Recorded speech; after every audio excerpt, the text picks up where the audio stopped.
I became insane with long intervals of horrible sanity. All of what we see or seen is but a dream within a dream. We love with a love that was more than love. Those who dream by day are cognizant of many things which escape those who dream only by night. I gave a great faith in fools, a self-confidence, my friends will call it. I was never really insane except upon occasions when my heart was touched. There is no exquisite beauty without some strangeness and proportion. I have absolutely no pleasure in the stimulants in which I sometimes so madly indulge. It has not been in the pursuit of pleasure that I have perilled a life and reputation and reason. It has been the desperate attempt to escape from torture and memories, from a sense of insupportable loneliness and a dread of some strange impending doom. Believe nothing you hear and only one half of what you see. Once upon a time, a midnight dreary, while I pondered weak and weary over a many a quaint and curious volume of forgotten lore. But while I nodded, nearly napping, suddenly there came a tapping as of some one gently rapping at my chamber door. "'Tis some visitor," I muttered, tapping at my chamber door. Only this and nothing more. Distinctly I remember it was in the bleak December, and each separate dying ember wrought of a ghost upon the floor.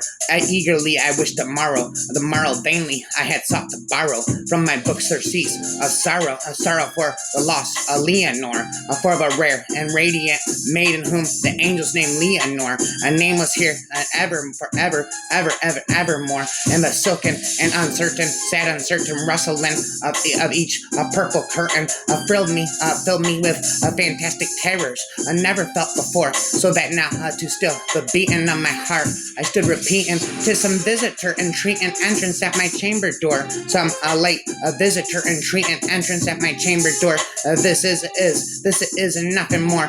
Presently my soul grew stronger, hesitating then no longer. "Sir," said I, "or madam, truly your forgiveness I implore, but the fact is I was napping, and so gently you came rapping. I am never ending rapping, and so faintly you came tapping at my chamber door. But I scarce was sure I heard you. Here I opened wide the door. Darkness there and nothing more.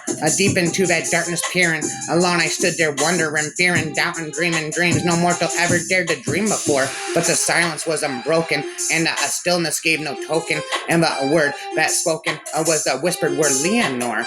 This I whispered, and an echo murmured back the word Leonore. Merely this and nothing more. Back into the chamber turning all my soul within me burning. Soon again I heard a tapping somewhat louder than before. "Surely," said I, "surely that is something at my window lattice.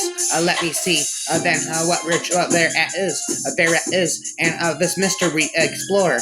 Let my heart be still a moment and this mystery explore. 'Tis the wind and nothing more. Open here I flung the shutter when with many a flirt and flutter for rapper forever, and there stepped a stately raven of the saintly days of yore, and not the least made he, not a minute stopped her, stayed he, but with a man of lord or lady, perched above my chamber door, perched upon a bust of Pallas just above my chamber door, perched and sat, and nothing more than this ebony bird, beguiling my sad fancy into smiling, but the grave and stern decorum of the contentants wore, though thy crest be shorn and shaven, thou, I said, art sure no craven about a ghostly grim and ancient raven wandering through the nightly shore. Tell me what thy lordly name is on the nice Plutonian shore.